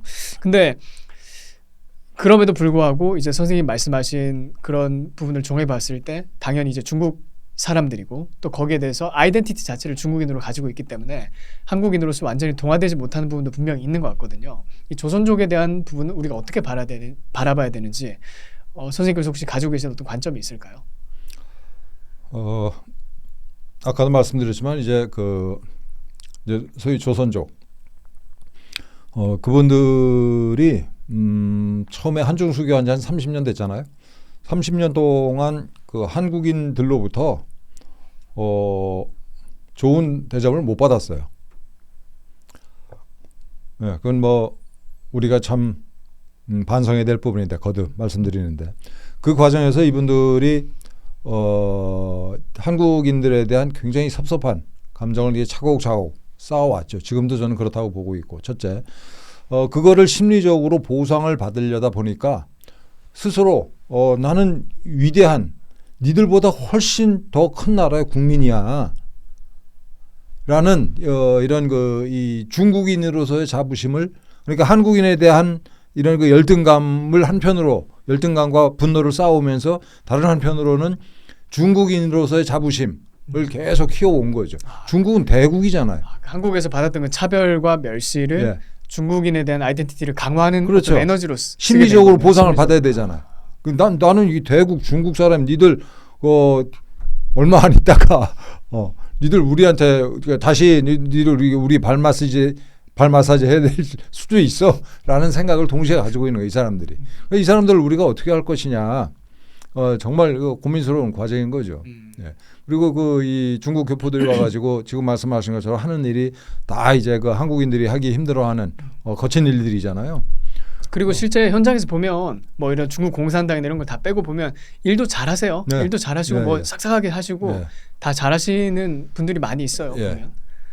네, 다는 아니겠습니다만 어쨌든 기본적으로 이제 그런 그 멘탈리티를 가지고 있어요. 그게 중국이. 기본적인 어떤 정신 세계 예. 바탕인 경우가 많다라는 거네요. 그래서 심지어는 이제 그 중국인 그러니까 이게 조선족도 포함된 맘카페에서 이제 자기들끼리 하는 말이 우리 유치원 갔는데 내지 뭐 학교에서 태극기가 우리나라의 이제 국기다라는 거 걸치고 왜 그런 얘기를 하냐? 우리는 이 한국 사람이 아닌데 학교에서 유치원에서 이거 가르치지 말아라 할지 어쨌든 자기들끼리 모여가지고 우리는 한국인이 아니다라는 생각을 이게 주고 받는다고 해요. 그 거듭 얘기인데 이렇게 되기까지 이제 우리 잘못도 크죠. 네, 뭐 어떤 차별에 대해서 말씀해 주셨고 그리고 한편으로는 대한민국이 성장하고 발전하면 또 해결될 수 있는 문제가 많이 있지 않나 하는 생각도 많이 들어요. 그러니까 그 사람들 입장에서 봤을 때 중국과 대한민국 사이에서 고민할 것 없이 대한민국 쪽에 서는 것이 확실한 이득이 된다고 판단할 때는 또 사람이 그렇게 마음이 바뀌잖아요. 그렇죠. 예. 예를 들어서 지금 대한민국과 미국을 비교했을 때 미국에 가 있는 교포들 입장에서는 미국 사람이 되는 게 더 자기가 도움이 되니까 그냥 미국 시민권을 선택한 거잖아요. 그 시민권 선택할 때는 어쨌든 다른 국적에 대한 모든 충성과 어떤 서약은 다 파기하고 미국에 대한 절대적인 충성을 맹세하게 되는 거잖아요.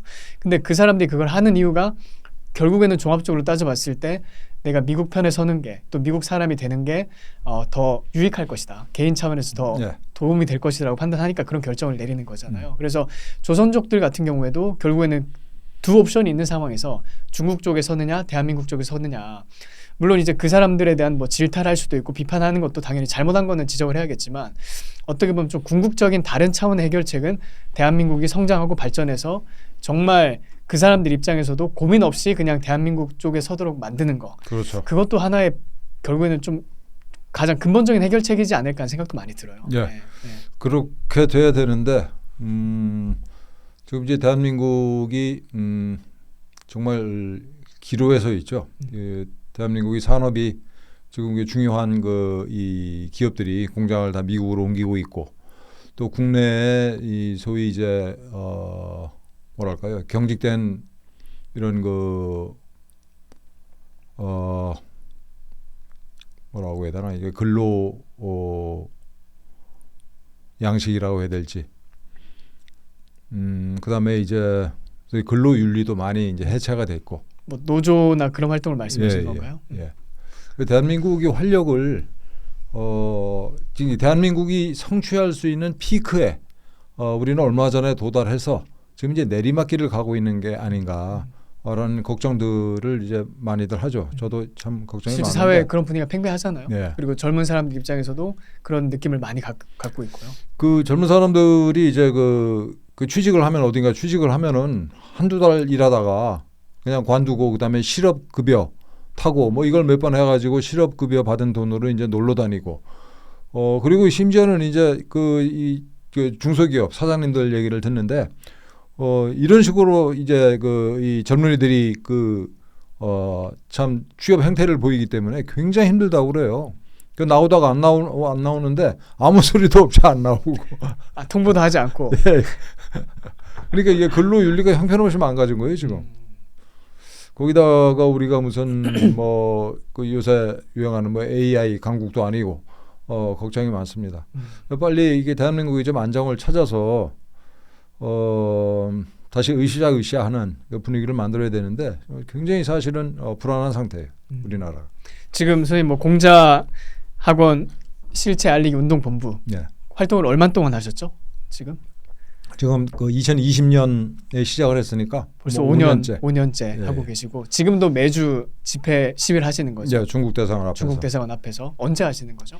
수요일 오후 2시. 수요일 오후 2시. 내일도 오후 2시에 중국 대사관 앞에서 합니다. 네. 그리고 그 밖에 이제 중국 공산당에 대한 실체를 알리는 운동을 이제 앞장서서 하고 계시는데 왜 하세요?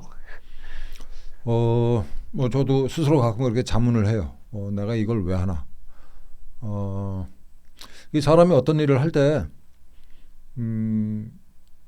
예를 들어서 이게 내 인생에 도움이 된다.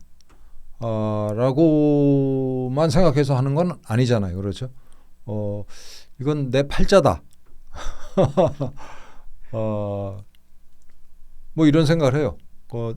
진짜 지금 그 대표님 말씀대로 왜 하는가에 대해서 이제 가끔 이제 고민을 하는데 일반적인 활동도 아니고 그리고 돈이 나오는 것도 아니고 뭐 떡이 나오는 것도 아니고 욕만 오지게 먹으시고 이 편에서 저 편에서 욕만 뭐 오지게 먹으시고 또 그 매주 그렇게 시간을 내서 집회하고 또 그 시위에 나간다는 게 쉬운 게 아니잖아요. 보통 헌신이 아닌데요, 사실.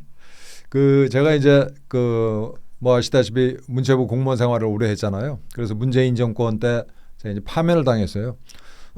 파면을 당하게 된 이유가 문재인이 대통령 돼서부터 줄기차게 제가 문재인의 정책을 비판을 했어요. 예를 들면 공무원 신분으로서. 현직 공무원으로서. 고위 공무원으로서 더군다나. 예를 들면 이게 그때 선생님 몇 급이셨어요? 공무원. 2급 공무원. 2급 공무원. 예. 진짜 고위 공무원이셨네. 예. 그 탈원전이랄지 또 반일 선동. 2019년도 1년 내내 반일 선동을 했는데 그건 진짜 목불인견이었었어요. 저 문재인이가 그 어디 저 남해 어딘가 동네가 생각이 안 나는데 그 횟집에 갔는데 횟집 이름이 횟집 이름이 거북선이에요. 거북선 횟집. 뭐 그런 식으로 이게 딱 보니까 탁현민 냄새가 나네요. 네. 그런 거 잘했잖아요, 걔가. 근데 역겨울 정도로 반일 선동을 조잡한 아주. 아니 우리가 그런데 일본이랑 관계를 끊으면 대한민국 망하는 거예요. 그 진짜 말도 안 되는. 또 뭐 소주성이라고 하는 그야말로 전 세계 조롱을 받는 그런 경제 정책의 파장을 그 악영향을 아직도 받고 있어요. 대한민국이. 예? 쓸데없이 최저임금을 확 올려놔가지고 저는 최저임금이랑 그 52시간 근로제 이거 위헌이라고 봐요. 그 계약에 의해서 그 일 더 할 사람 더 하고 월급 더 주고 하도록 해야지. 이런 식으로 강제로 최저임금 하한선을 정해놔 버리면 그 이하의 월급을 받고라도 일을 하고자 하는 사람들이 전부 다 실업자가 돼버리는 거예요 지금. 그렇죠. 예. 제가 그거 볼 때 예를 들어서 동네에 가끔 보면 폐지 줍는 할아버지 할머니들 계시잖아요. 예.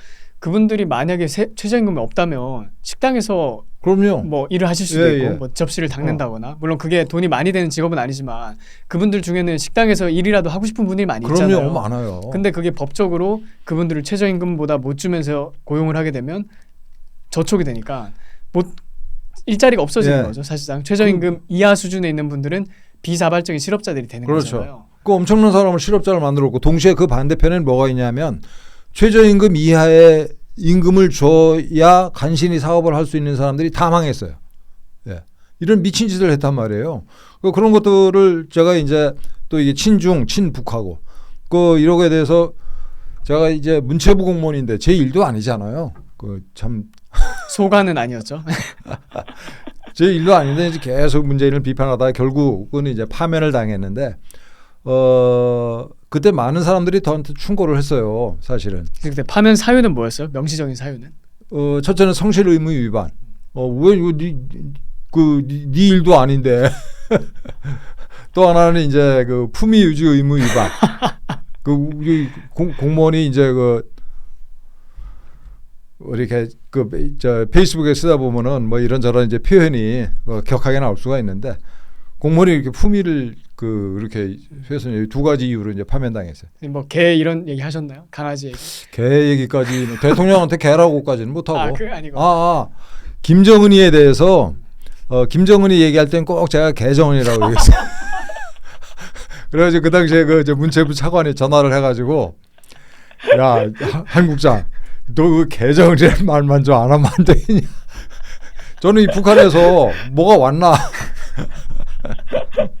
개정이라고 했는데 어쨌든 그때 그렇게 얘기하면서 제가 고민을 많이 했는데 내가 왜 이러나. 근데 이제 저는 그때 잘릴 각오를 하고 그렇게 했던 이유는 이게 두 가지였는데 하나는 이제 자존심. 이런 저열한 것들한테 내가 다녀야 되나. 정말 쓰레기 같은 것들인데 이런 자존심이 있었고 첫째. 두 번째는 이런 애들한테 이 정권을 계속 맡기면 나라가 위험하겠다. 내 노후가 위험하겠다. 이런 생각을 했고 지금 이제 이 반중 캠페인을 하는 이유는 제 자식들이 있잖아요. 자식들이 그러면 중국 애들 제 자식이나 저 자식의 자식들 제 이제 아직은 세상에 없습니다만 자녀분들이 나이가 어떻게 되시죠? 실례지만 나이가 좀 됩니다. 예. 그런 생각도 있고 또 그냥 이 화가 나요. 이게 중국 애들한테 어떻게 이렇게 나라가 이게 접수가 될 수 있냐. 그게 자존심이 상해요. 그러니까 제가 명색이 대한민국의 고시에 합격해서 고위 공무원까지 지낸 내가 있는데 어떻게 대한민국이 이런 저런 것들한테 이렇게 속속들이 점령당할 수가 있는가에 대한 분노, 쓸데없는 분노죠. 원래 근데 어렸을 때부터 아니면 뭐 젊은 시절부터 그런 분노를 가지셨어요? 그게 젊은 시절 때는 다른 쪽으로 표출을 되다가 이제 연세가 드셔도 이제 이제 다른 이슈를 만나서 그게 표현이 된 건가요? 아니면 연세가 들면서 나이가 들면서 그런 분노를 점점 더 그런 분노가 생겨나게 된 건가요? 보통 사람들이 네. 다르잖아요. 어떤 원래 기질 자체가 그냥 불의를 보면 그러니까 자기 관점에서 불의를 보면 못 참아가지고 그냥 일단 막 물불을 가리지 않고 덤비는 분들이 있고 어떤 결정적인 인생의 충격적인 계기가 있어가지고 뭐 나라가 빼앗겼다거나 가족이 피해를 봤다거나 이래서 확 마음이 바뀌어가지고 그런 행동가로 변신하는 분들이 있고 좀 차이가 있는 것 같거든요. 선생님은 좀 어떠셨나요? 저는 뭐 어려서부터 좀 삐딱했던 것 같아요. 제가 그 고등학교 때 내가 이제 79년이지 78년이지 그런데 그때 그 학교에서 이상한 방침을 그 학교 당국에서 발표했는데 그게 뭐냐면 이제 지금은 이제 이거 티슈 같은 게 일반화됐지만 그때만 해도 그 몇 년 전에 80년이라고 치고 45년 여 전에는 이 사람들이 티슈 안 썼었어요. 그냥 뭐 신문지나 뭐 이런 거 다 썼죠. 대변 보고 나서. 예. 근데 이제 학교에서 이상한 방침을 설정을 해가지고 이제 이 소지품 검사를 하는데 그때 꼭 내놔야 되는 게 이게 티슈 그 돈 주고 사야 되는 그거예요. 그래서 이제 다들 이제 그때는 한 반에 한 뭐 60여 명씩 그 이제 학생들이 있을 때인데 교장 선생님을 필두로 해서 이제 뭐 학생부장 뭐 등등이 이렇게 쭉 이제 교실을 다 돌면서 이제 그 검사를 하는데 저는 이제 신문지 접은 거 내놨죠. 저 혼자 우리 집에서 이거 씁니다. 티슈 가져오라 했는데 그냥 당당하게 신문지를 가져가신 네, 거예요. 우리 집에서 쓰는 거. 예. 그리고 대학 때는 제가 80학번인데 80년에 이제 광주 사태가 있었잖아요. 그리고 지금은 이제 전두환 이 정권을 제가 다른 시각에서 봅니다만 그때만 해도 전두환은 이제 박정희 독재 정권의 연장이었고 그 당시 어린 철부지인 제가 보기에는 용납할 수 없는 그런 정권이어서 그때 80년대에는 또 이제 학생운동권 언저리에도 있었고 또 그때 이제 공산주의도 공부를 했고. 네. 그러면 그때 선생님 입장은 공산주의자였다라고 말할 수 있을까요? 저는 계속 회의적이었어요. 공산주의 공부하면서도 거기에 대해서 회의적이었던 거네요. 그 대표적인 이유 중에 하나는 이게 운동권 내에서 이게 북한은 뭐 어떻게 봐도 이해할 수 없는 이런 세습 정권을 그리고 쟤들이 약점이 있으니까 우리가 교류를 못하는 거 아니에요. 저런 것들이 이제 이 자칭 공산 국가인데 뭐 이런 것 때문에 그리고 미군이 지금 나갈 이유가 있냐 뭐 이런 거 미군 철수론에 대한 반감 이런 것 때문에 계속 저는 이제 운동권 핵심은 못 되고 운동권 언저리에서 이제 고민만 했죠. 그러니까 NL 입장에 대해서 좀 근본적인 반감이 있으셨다는 거네요. 소위 말하는. 그렇죠. 예. 제가 이제 80학번이라 NL이 소위 NL 뭐 PD 이런 것들이 이제 본격적으로 걸어오는 거는 80 아마 4년 5년 그때쯤이에요. 네. 혹시 인생에서 이렇게 존경하는 분이 있으신가요? 존경한다보다 이제 우러러보는 분이 이승만 대통령. 이승만 대통령은 초인인 것 같아요. 슈퍼맨. 그냥 뛰어난 분이 아니고 그분의 이제 삶의 궤적에 대해서 공부를 하다 보면은 정말 진짜 슈퍼맨이에요. 언제부터 진지하게 한번 공부를 해보셨어요? 그분에 대해서는 한 10년? 10년. 예. 2015년 전후로 해서. 네. 예. 그분이 진짜 슈퍼맨이 여기서 이제 그분에 대해서 자세히 말씀드릴 수는 없고 우리 시청자들께서 관심 있으시면은 그분에 대해서 한번 본격적으로 공부를 해보시면 좋겠어요. 그분이 젊은 나이에 이제 저 감옥에 갇혀가지고 죽을 뻔하다가 그 선교사들 그 양반이 감옥에서 성령 체험을 해요.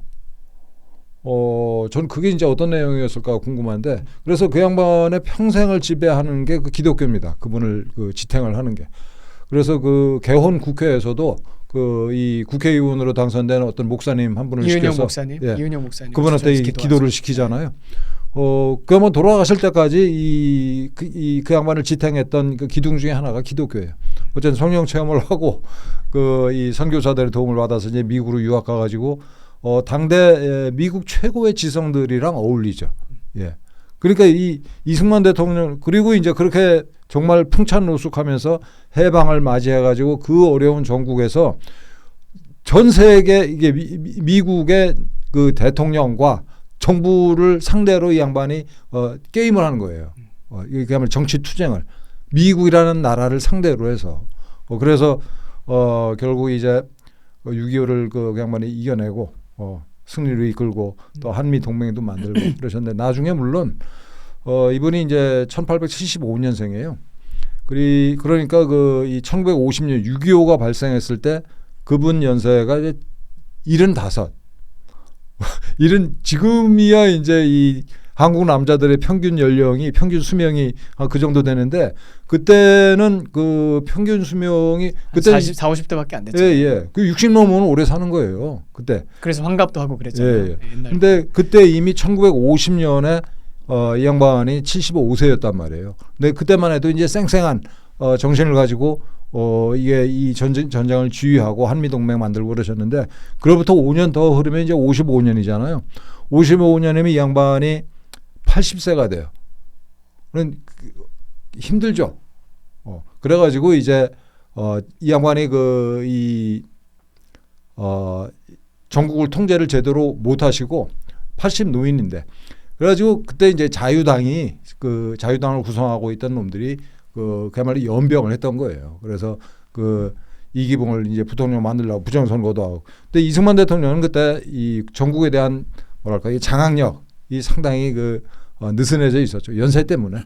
그 류석춘 교수님을 몇 주 전에 한번 모셨었는데 이승만 그 당시 이제 말년 이승만 특별히 이제 이기붕 중심으로 한 그 3.15 부정선거 전후로 해가지고 이승만 상태를 그냥 바이든 같았다 이렇게 얘기하더라고요. 근데 저 그 얘기를 들으면서 공감을 많이 했어요. 그랬을 수 있겠구나. 바이든이 완전 꼭두각시였잖아요. 뭐 스태프들이 써준 거 그냥 읽어주고 뭐 어디로 가는지도 모르고 이렇게 왔다 갔다. 그거는 뭐 그 사람이 멍청해서 그렇다기보다는 그냥 치매나 노화의 자연적인 현상이니까 그렇죠. 그때 권력자로서 그렇게 됐던 거죠. 55년에 80세고 이 이승만 대통령의 이제 핵심 측근이 김창룡 장군이었었어요. 그 양반이 그때 지금 이제 보안사령부의 전신 을 창설한 사람인데 숙군했던 사람이죠. 예.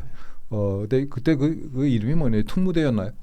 어쨌든 이 보안사령부로 그때 이 정식 명칭은 아닙니다만 그 사령관을 하던 양반인데 이 양반이 그때 군부도 엄청 썩어 있었어요. 예. 이기붕부터 시작해가지고 쭉 그 부패 고리가 연결돼 있었는데 그 김창룡 장군이 이걸 손을 대려고 그랬던 거예요. 그때 56년에 그래가지고 상대방에서 김창룡 장군을 암살을 해버려요. 56년에. 근데 56년이면 이승만 대통령께서 이제 81일 때. 근데 김창룡 장군이 그 암살당하고 나서 급속도로 이 전국에 대한 통제력을 상실했어요. 그립이 없어진 거죠. 예. 그럼 그 사람이 그 내부 어떤 그 정무라기보다는 어떤 내부 단속을 하는데 그렇죠. 아주 결정적인 역할을 하고 있었던 사람이었다고 봐야 되겠네요. 그 양반이 그야말로 악의 축을 공격을 하려고 그러다가 암살을 당하신 거죠. 그러면 이승만 삶에서 뭐 마무리하는 차원에서 어떤 점이 가장 경이로우신가요? 뭐 슈퍼맨이라고 하셨는데 아마 이승만 삶을 제대로 공부해본 사람들이라면 그 말씀에 동감을 많이 할 거예요. 이 사람은 하늘이 내린 사람이다. 진짜 슈퍼맨이다. 어떤 사람은 또 외계인이라고 하더라고요. 도저히 인간으로 살 수 없는 일을 했기 때문에 뭐 그런 다양한 수식어가 붙어요. 근데 선생님께서 이승만 삶을 이렇게 추적해보고 나신 다음에 가장 경이로운 점이 무엇인가요?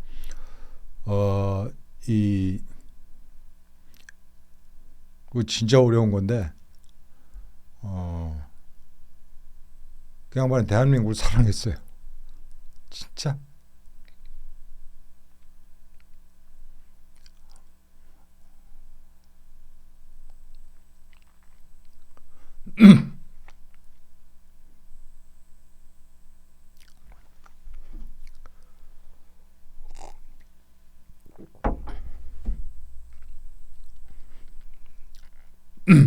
그게 존경스러워요.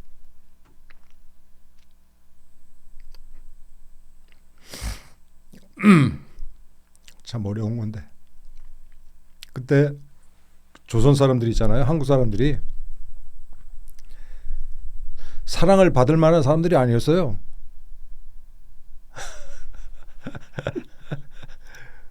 그 일제로부터 해방돼 가지고 6.25가 45년에 이제 우리가 해방됐잖아요. 50년이면 겨우 해방된 지 5년이에요. 그때 한국 사람들 중에 글을 읽을 수 있는 사람들이 몇이나 됐겠어요. 거의 이제 지금 생각하면 원시 시대죠. 원시 시대. 그 국민을 끌어안고 끝까지 신뢰하면서, 그리고 4.19 때는 국민이 가라면 가야지 선선히 물러나시고, 진짜 그건 초인의 경제.